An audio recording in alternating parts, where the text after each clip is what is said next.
Fongitky? Fongitky? Oui, rabaina. Mandeha nividian'ny zava-pisotro amin'ny tsongy ery izy karaha fa trop zao hafana zao. Zava-pisotro fantasako ka. Ataovy coca. Coca-Cola zero sa normal? Ataovy normal avao. Amin'ny tavoahangy plastika sa amin'ny vera? Ataovy amin'ny plastika fa igny bebe. 1 litre sa 2 litre? Parabe hafahafa koa ty raha. Angahoagna nafa sainy laha mandeha nangalao rano tsotra agny fa ho magnano hany koa laha zao. Rano mineral sa rano normal? Mineral lesy. Rano mangasiaka sa rano mafana?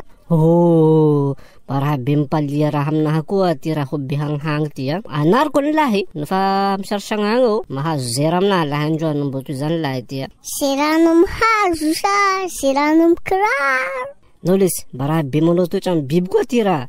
Biby agnambo sa biby amboa? Lasa lahy miboaky fa sy tahitany lahy sasy aho.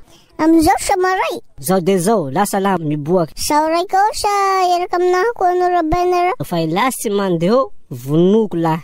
Vononao amin'ny famaky o rabaina sa mesa? Da famaky ny hagnamonoko any lahy.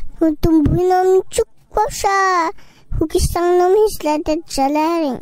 Tena loza ho anahy misy ny nazahoako an'ity zalahy ty ho anaky. Sisy lavana anazy misarisagna agny avao. Loza vonjanahary mihisy zao rabaina. Cyclone sy zao sa horohorotany? Lah, aleoko mangina.